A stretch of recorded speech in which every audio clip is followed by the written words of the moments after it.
दोस्तों नमस्कार। काल सर्प दोष है आपके बच्चे की कुंडली के अंदर, काल सर्प दोष है आपकी माता पिता की कुंडली के अंदर। क्या करें दोस्तों? पहले तो टाइम होता था कि हमारी कुंडली मंगलिक है जी, आंशिक मंगलिक है जी, क्या करें रिश्ता नहीं मिल रहा। लेकिन अब तो हद हो गई है कि काल सर्प दोष है जी, क्या करेंगे जीवन में, तो अभी कुछ हम कर ही नहीं पाएंगे। तो पूरी हल्की सी बात मैं आपको समझाने की कोशिश करूंगा। क्या काल सर्प दोष भी आपके जीवन को पीछे कर सकता है या आगे लेके जा सकता है? तो पूरी बात रखूंगा। एस्ट्रो गाइड मलिक में आप सभी का वेलकम, स्वागत। चैनल को सपोर्ट करिएगा और सब्सक्राइब करिएगा। दोस्तों, जब बच्चा पैदा होता है तो हमारे जीवन में हम ये चीज जरूर नोट करते हैं कि बच्चा जो है वो तंदुरुस्त पैदा हो, आपके जीवन में आपके लिए खुशियां लेके आए। ये विडंबना होती है, जो परमात्मा आपको देना चाहता है उसने उसको देना ही है। अब वो काल सर्प दोष लेके पैदा हुआ है या मांगलिक दोष लेके पैदा हुआ है, ऐसे ज्योतिष शास्त्र के अंदर बड़े योग होते हैं दोस्तों। हम हर चीज का निवारण तो नहीं कर सकते, लेकिन मैं आपको बता दूं कि काल सर्प दोष जो होता है, जब राहु और केतु के एक तरफा सभी ग्रह आ जाते हैं तो उस कुंडली को बोलते हैं काल सर्प दोष। जैसे कि लगन में आपके राहु बैठे हैं, सप्तम भाव में आपके केतु बैठे हैं और 7 नंबर से लेके 12 नंबर तक कोई भी ग्रह उस दिशा में नहीं है। सारे के सारे ग्रह आपके पहले घर से लेके सप्तम घर के आसपास ही घूम रहे हैं, तो ऐसी कुंडली को बोलते हैं काल सर्प दोष, जहां पे कुंडली की सीमा जो है वो कम हो जाती है। अब हम सोचते हैं यार कि इसके तो सभी ग्रह एक तरफा आ गए तो जिंदगी में तो स्ट्रगल ही बहुत है, पर दोस्तों ऐसा होता नहीं है। बच्चा जब पैदा होता है तो गंडमूल की शांति करवाना बड़ा जरूरी होता है। बच्चा अगर गंडमूल में पैदा हो जाए तो बोला जाता है कि पिता के लिए बारी है।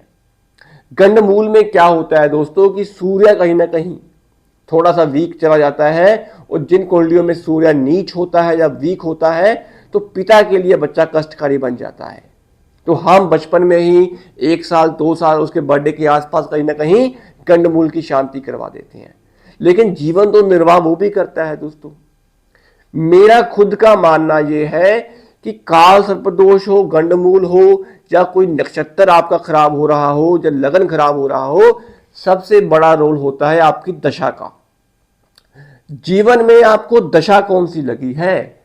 मंगल, शनि, बुध, राहु, केतु, ये दशाएं जो होती हैं ना, ये आपके जीवन की दिशा निर्धारित करती हैं कि आपके जीवन में जो मेन प्लेयर है, जो मेन पिच पे बैट बॉल खेल रहा है, क्रिकेट खेल रहा है, वो है कौन? आपके जीवन को रूल कौन कर रहा है? तो काल सर्प दोष भी बहुत तरह का बोला गया है दोस्तों, लेकिन अगर कुंडली में राहु तीसरे घर में बैठा है, केतु 9th हाउस में बैठा है और सभी ग्रह एक तरफा आ चुके हैं, तो ये अच्छा योग होगा। जीवन में आपको तरक्की जरूर मिलेगी। अगर राहु 6ठे भाव का है और केतु द्वादश भाव का है और सभी ग्रह 6 और 12 के आसपास ही घूम रहे हैं दोस्तों, तो जीवन में आपको तरक्की जरूर मिलेगी। आपको तरक्की ना हो ऐसा हो नहीं सकता दोस्तों। आपको विदेशों की यात्राएं, विदेश settlement, foreign travels, foreign import export, ये सभी की सभी चीजें आपको राहु और केतु ही देने वाले हैं दोस्तों। सचिन तेंदुलकर की कुंडली के अंदर भी काल सर्प दोष है। अरविंद केजरीवाल जो दिल्ली के सीएम है दोस्तों, उनकी कुंडली में भी काल सर्प दोष है। ऐसे बड़े बड़े कहीं ना कहीं सेलिब्रिटी हैं जिनकी कुंडलियों में ये योग पाया गया है, लेकिन वो अपने जीवन की उस शिखर पे पहुंचे हैं जहां पे वो अपना एक मुकाम जो है वो हासिल कर चुके हैं। तो ये है काल सर्प दोष की विडंबना दोस्तों। कुंडली में राहु केतु आपके जीवन में आपको अड़चने देते हैं, तकलीफें देते हैं।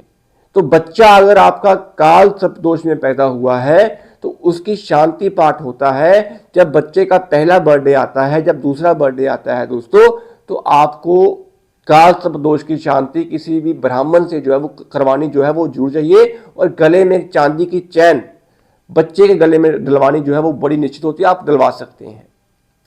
काल सर्प दोष का योगा योग शादी के टाइम पे देखना बड़ा जरूरी होता है कि आप जिस इंसान से शादी कर रहे हैं दोस्तों, उसकी कुंडलियों में सप्तम भाव कैसा है, ये बड़ा इंपॉर्टेंट रोल होता है। मैं गुण मिलान में कभी नहीं जाता, चाहे गुण आपके 15 मिले, 15 20 मिले या 11 मिले, कोई मैटर नहीं करता।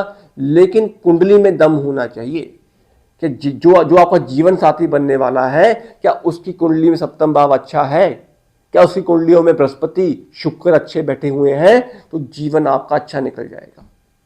बाकी दोस्तों जो वर्षफल के उपाय होते हैं वो बड़े इंपॉर्टेंट होते हैं, वो कर लीजिए करिए। और नॉर्मल केसेस में 3 और 9, तीसरे घर का राहु, 9th हाउस का केतु और छठे का राहु, द्वादश का केतु अगर कुंडली में बैठे हैं और कुंडली में आपके काल सर्प दोष है तो घबराना नहीं है। बाकी कंडीशंस में जैसे अष्टम का राहु है, द्वादश का राहु है, सप्तम का राहु है, तो ये जो योग होते हैं ये थोड़ा सा जीवन में आपको स्ट्रगल देते हैं। तो ऐसी कुंडलियों में 42 ईयर्स के बाद जाके जिंदगी में कुछ ना कुछ अच्छा होना शुरू हो जाता है। तो इस चीज को समझिएगा। बाकी उपाय जो है वो आप किसी भी बुजुर्ग ब्राह्मण से इसका दान पाठ पूजा जो है वो करवाना चाहिए, और कुंडली के जो उपाय बनते हैं वो वर्षफल देख के ही आपको करने चाहिए। तो दोस्तों उम्मीद करता हूँ वीडियो आपको थोड़ी सी ज्ञानवर्धक लगी होगी।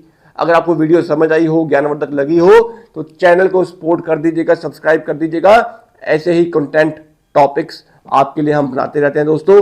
तो आज के लिए इतना ही, मिलते हैं अगली वीडियो में किसी टॉपिक के साथ। सभी मेरे भाई बहनों को जय श्री श्याम, जय श्री राम।